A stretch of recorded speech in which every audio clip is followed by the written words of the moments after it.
sekarang bonusnya insya Allah lemah lembut atau kenceng ya? Kenceng, oke.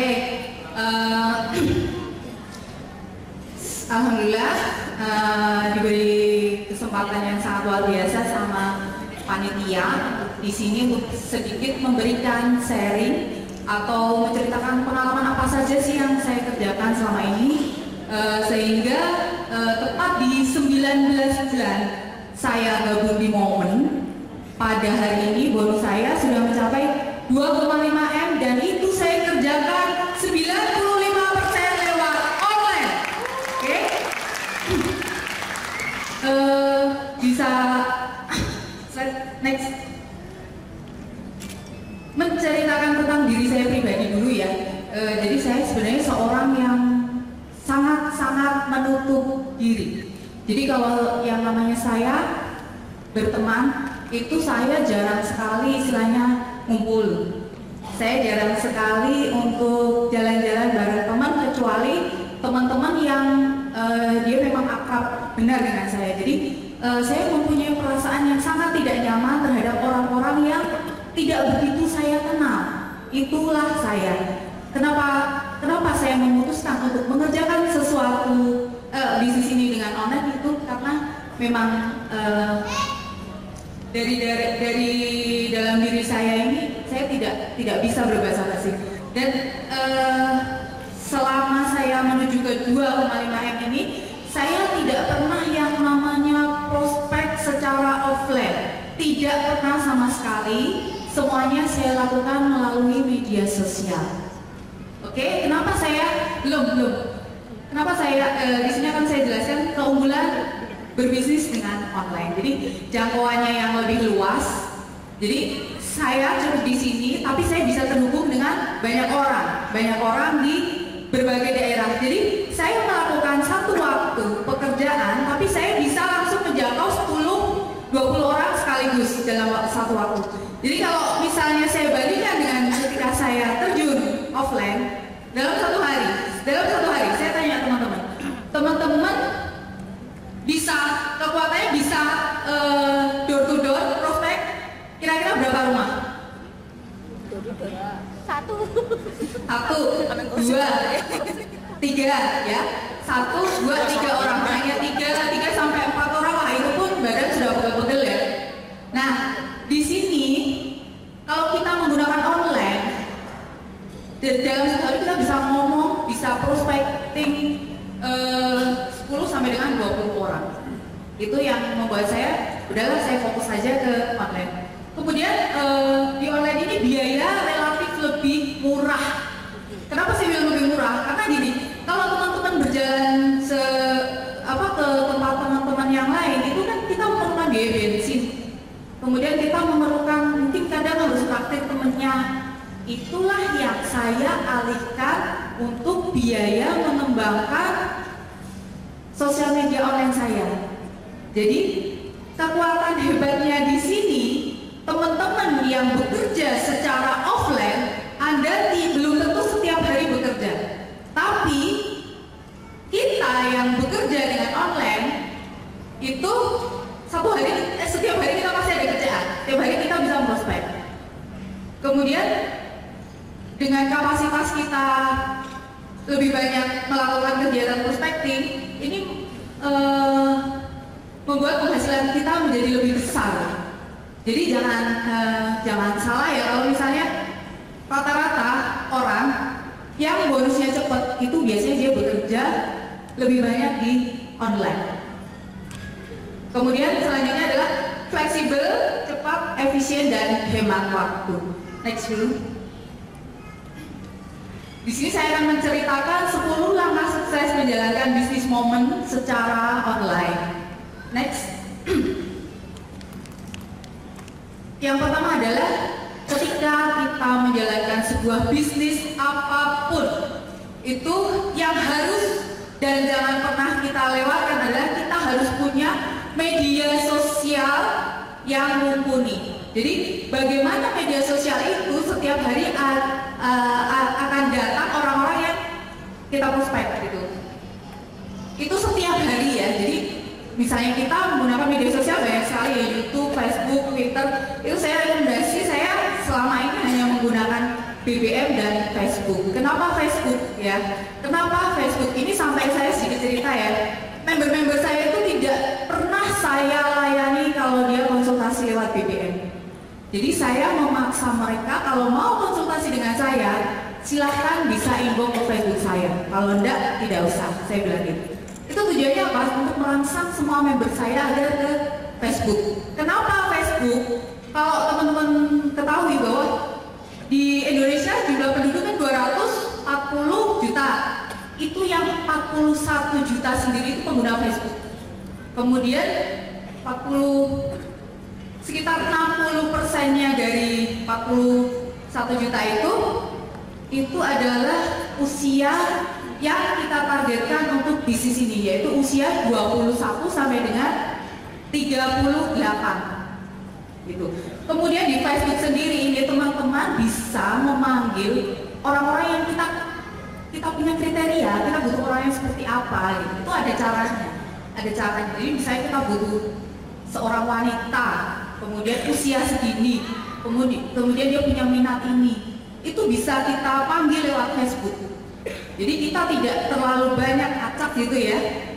Kalau di Pinterest itu kan kita ngacak ya. Kalau di Facebook ini kita bisa memugari siapa-siapa market kita, siapa-siapa yang kita targetkan gitu. Pertama saya sangat-sangat merekomendasikan Facebook. Yang kedua BBM. BBM itu mungkin hanya untuk maintenance saja. Maintenance orang-orang yang sudah kita jaring di Facebook kita arahkan ke BBM agar komunikasi mungkin bisa lebih cepat. Oke, next. Bagaimana mulai bangun tim besar via online ya? Terkadang yang kita alami selama ini adalah tidak sabar dalam memprospek orang.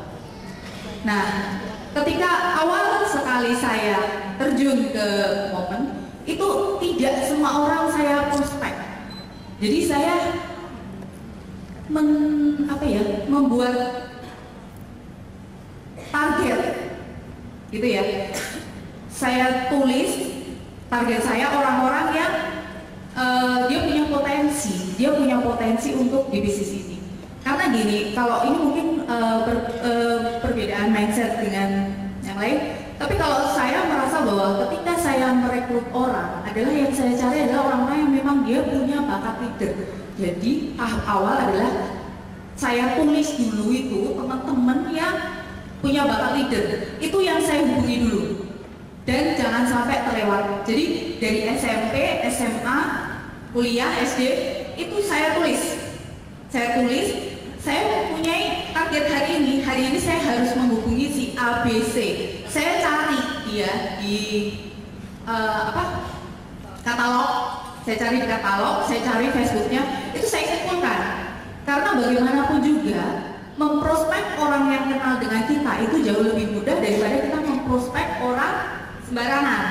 Karena apa? Bisnis momen itu kan bisnis kepercayaan. Jadi saya dulukan dulu orang-orang yang lebih cepat untuk percaya dengan saya. Kemudian selanjutnya setelah teman-teman itu biasanya saya ngacak. Jadi ketika saya punya teman-teman yang saya rekomendasikan, itu saya opok-opok temannya. Jadi di dalamnya itu saya cari satu-satu profilnya itu yang mana yang bakat leader itu bisa saya invite. Karena gini, di Facebook teman-teman itu bisa mengenali karakter orang. Jadi orang ini tuh orang bagus, orang suka galau, orang yang pacarnya banyak, di situ kita bisa lihat di Facebook. Berbeda sekali dengan media sosial yang lainnya. Oke, next. Nah, balik lagi ke bisnis kepercayaan. Orang akan join sama kita kalau orang itu percaya dengan kita. Apa yang harus kita lakukan di sosial media adalah membrandingkan diri kita sendiri. Membrandingkan bahwa kita ini orang yang layak untuk mereka ikuti. Antara lain, itu bisa dibaca ya, ada nama sosial media, jangan alay, kemudian berikan edukasi positif secara terstruktur. Edukasi positif secara terstruktur itu seperti ini. Kita kalau pasang status itu tuh jangan biasanya gini ya, biasanya ada status siapa kita copy, kita paste, itu jangan. Kita harus punya plan. Jadi misalnya hari ini saya akan mengedukasi kenapa orang harus pilih momen. Gitu. Jadi saya ada apa ya, istilahnya kalau bilang schedule terhadap status. Terus kadang-kadang gini, kalau status orang jangan langsung dicompas. Status orang itu kita baca dulu, kemudian kita belajar untuk menulisnya. Karena nanti kalau kita sering mencoba untuk menulis apa yang kita baca, itu akan membuat kita jadi terbiasa. Karena tulisan kita sendiri yang kita keluar dari diri kita dibandingkan dengan tulisan yang kayak copy paste, itu vibrasinya berbeda. Getaran dari orang yang membaca itu sangat-sangat berbeda.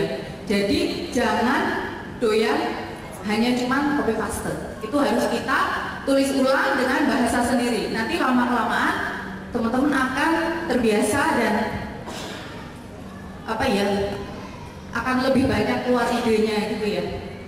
Kemudian hindari status galau dan status-status negatif yang tidak mendukung bisnis. Tadi saya bilang apa yang Anda statuskan itu adalah menunjukkan karakter Anda. Jadi tampilkan bahwa diri Anda ini orang yang sangat luar biasa.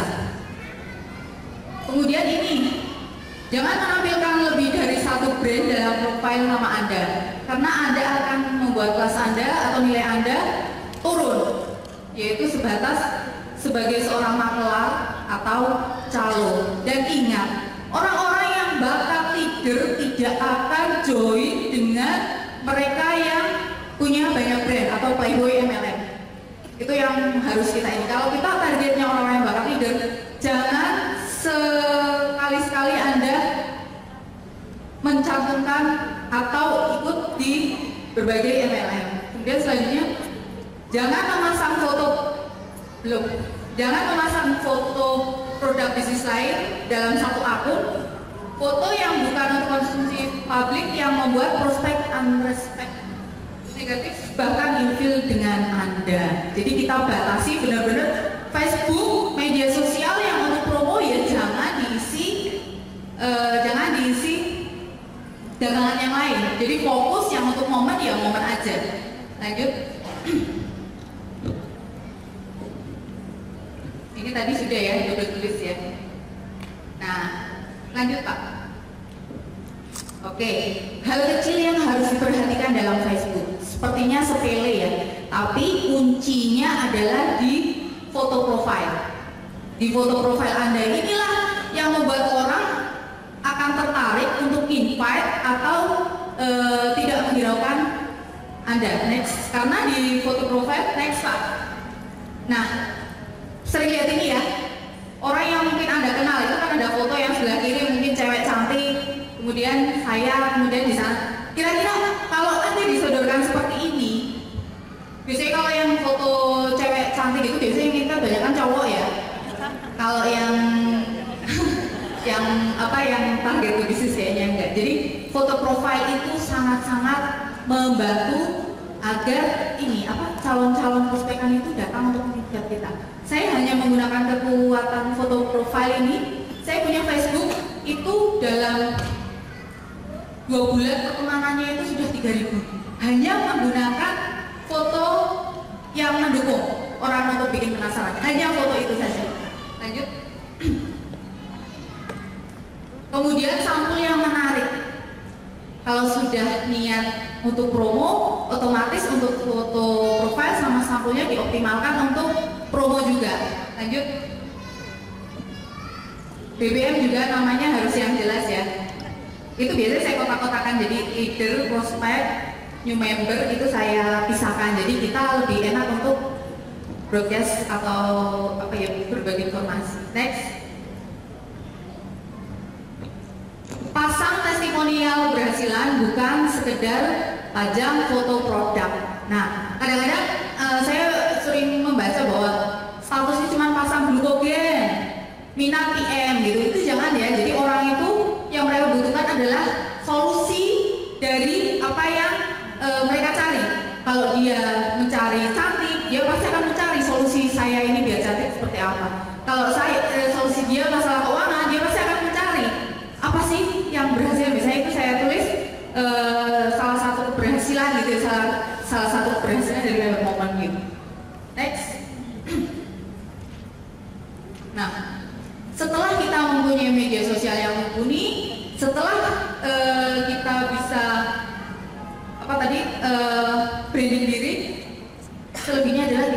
menguasai materi. Kita menjalankan bisnis momen, tapi tidak paham apa yang namanya momen, tidak paham apa yang namanya produk momen, itu jangan harap bakal sukses di sini. Oke, next, sambil dibaca ya. Nah, beberapa hal yang harus kita tahu saat presentasi. Nah, kadang-kadang kita punya perasaan takut salah dan lain-lain. Itu jangan kita ikuti ya. Jadi tetap